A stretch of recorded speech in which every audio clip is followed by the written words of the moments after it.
Hey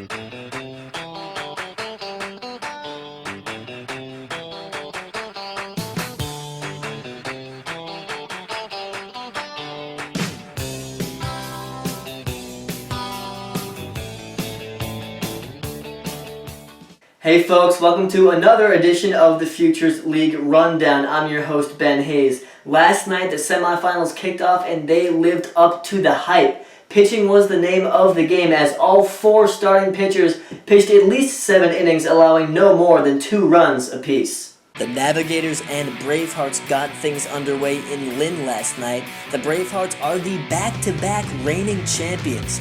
Frankie Moscatello took the hill for Worcester, and he's trying to make it a three-peat. And well, he was lights out in this one.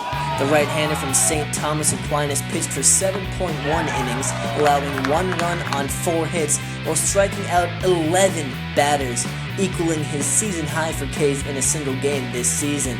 His counterpart, Jake Dexter from Southern Maine, battled with Moscatello throughout the 7 innings. Dexter allowed only 1 run as well on 6 hits and struck out 2. This game was tied 1-1 in the top of the 8th inning. That is until Joe Keiko of New Haven stepped up to the plate with the bases loaded. Keiko knocked a triple into the outfield, bringing home all 3 base runners. He went 2 for 4 on the night, scoring twice. Marist College's Greg Kaczynski also went 2 for 4 on the night with a pair of singles. And so the Bravehearts take Game 1 of the series on the road.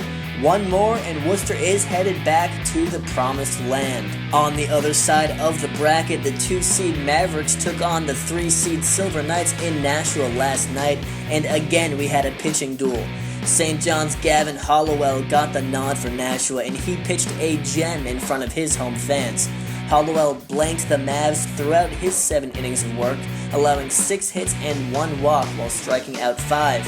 He came out after the 7th with his Silver Knights leading 2-0, but Seacoast would threaten in the 8th, and of course, the home run king Jacob LaBelle of NYIT came up to bat with the bases loaded, and he cleared the bases with 1 swing of the bat to take the lead. He went 3 for 4 on the night. Ryan Guerra from Miami picked up the win for the Mavericks, pitching for 7.2 innings, allowing 2 runs on 7 hits, and ringing up 2 batters. His teammate down at the U, Isaiah Musa, came in to close the door for the Mavericks, picking up the save in his 1.1 innings of relief. Musa allowed no base runners in his appearance, and the Seacoast Mavericks take Game 1 of the series, beating the Knights 4-2.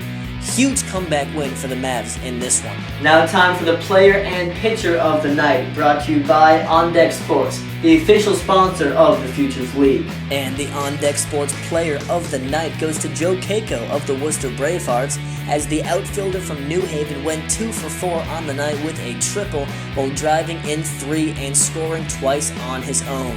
The On Deck Sports pitcher of the night goes to Frankie Moscatello of the Worcester Bravehearts, as the right-hander from St. Thomas Aquinas went 7.1 strong innings, allowing 1 run on 4 hits and striking out 11 batters in Worcester's Game 1 win. The action resumes tonight as North Shore navigates themselves to Worcester to take on the Bravehearts.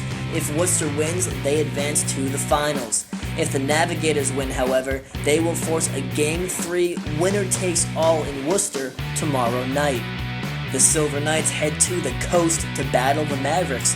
Same situation here. If Nashua can't win this game, then the Mavs are moving on. Thanks for tuning in to today's episode of the Futures League Rundown. The places to be tonight are Worcester and Seacoast, as those 2 teams are hosting tonight's semi-final matchups. Hey, go out to the ballparks. There aren't that many games left, and we know that you want to see your Futures League games in action. Of course, give us the follow on Twitter, Instagram, and Facebook as well. Until next time, I'm your host, Ben Hayes. See you guys tomorrow.